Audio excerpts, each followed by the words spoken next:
உங்களுக்கு கல்யாணம் ஆகி ரொம்ப வருஷம் ஆயிருக்கும். இன்னும் ரேஷன் கார்டுக்கு அப்ளை பண்ணாம இருப்பீங்க. அப்படி இல்லைன்னா இப்போ தான் புதுசாக கல்யாணம் முடிஞ்சிருக்கு. ரேஷன் கார்டு அப்ளை பண்ண போறீங்கன்னா ஃபர்ஸ்ட் வந்து உங்களோட நேமை ரிமூவ் பண்ணணும். நேமை ரிமூவ் பண்ணுறதுக்கு நீங்கள் தாலுகா ஆஃபீஸு, இ-சேவை மையம்னு எங்கேயும் அலைய வேண்டாம். இந்த ஒரு வெப்சைட் மூலயமா ஈஸியாக நீங்கள் வீட்டில் இருந்த மாதிரியே உங்களோட மொபைல் ஃபோன்லேயே ரிமூவ் பண்ணிக்கலாம். அது என்ன வெப்சைட்டு, எப்படி ரிமூவ் பண்ணுறது, அந்த ஃபார்ம் எப்படி ஃபில் பண்ணுறது அப்படிங்கிறத பற்றி தான் இந்த ஒரு வீடியோவில் ஃபுல்லாக பார்க்க போகிறோம். அதுக்கு முன்னாடி நம்மளோட சேனலை சப்ஸ்கிரைப் பண்ணிவிட்டு பக்கத்தில் இருக்க பெல் ஐக்கானையும் கிளிக் பண்ணிக்கோங்க. நம்ம பேஜோட டிஸ்கிரிப்ஷன் பாக்ஸில் அந்த வெப்சைட்டோட லிங்க் கொடுத்துருக்கோம். அந்த லிங்க்கை கிளிக் பண்ணிங்கன்னா ஸ்ட்ரெயிட்டாக அந்த வெப்சைட்குள்ளே போயிடும்.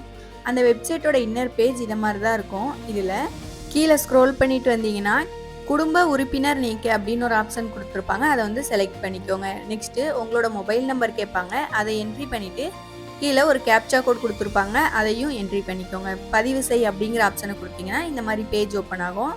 இதில் வந்து ஃபஸ்ட்டு அட்டை தொடர்பான சேவைக்கு அப்படின்னு இருக்குல்ல, அது கீழே ஃபர்ஸ்ட் வந்து அப்ளிகேண்ட் நேம் கேட்டிருக்காங்க. அவங்க ஃபர்ஸ்ட் வந்து உங்களோட நேமு இங்கிலீஷில் டைப் பண்ணிக்கோங்க. நெக்ஸ்ட் தமிழில், அப்புறம் குடும்ப அட்டை எண் கேட்டிருக்காங்க. நியாய விலைக்கடை குறியீடு கேட்டிருக்காங்க. அதையும் ஃபில் பண்ணிக்கோங்க. ஃபில் பண்ணிவிட்டு சேவையை தேர்வு செய்யவும் அப்படின்னு ஒரு ஆப்ஷன் கொடுத்துருக்காங்களே, அதில் வந்து குடும்ப உறுப்பினர் நீக்க அப்படிங்கிற ஆப்ஷனை செலக்ட் பண்ணிக்கோங்க. நெக்ஸ்ட்டு ஆவண வகையை தேர்ந்தெடுக்கவும் அப்படின்னு ஒரு ஆப்ஷன் கொடுத்துருப்பாங்க. அதை செலக்ட் பண்ணிட்டு திருமண சான்றிதழை வந்து செலக்ட் பண்ணிக்கோங்க. அப்புறம் அந்த திருமண சான்றிதழை வந்து அப்லோட் பண்ணுற மாதிரி இருக்கும். அதையும் அப்லோட் பண்ணிக்கோங்க. ரீசனில் நியூ ரேஷன் கார்டு அப்ளை அப்படின்னு கொடுத்துக்கோங்க.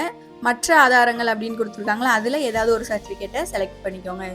அப்புறம் உங்களோட டீட்டெயில்ஸ், அதாவது உங்கள் ஃபேமிலி டீட்டெயில்ஸ் எல்லாமே வரும்.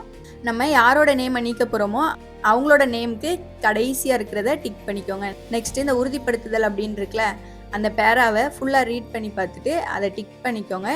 பதிவு செய்ய அப்படிங்கிற ஆப்ஷனை கொடுத்தாலே போதும், உங்களோட பேர் வந்து ரிமூவ் ஆயிரும். தங்களது கோரிக்கை வெற்றிகரமாக பதிவு செய்யப்பட்டுள்ளது அப்படின்னு வந்துடும்.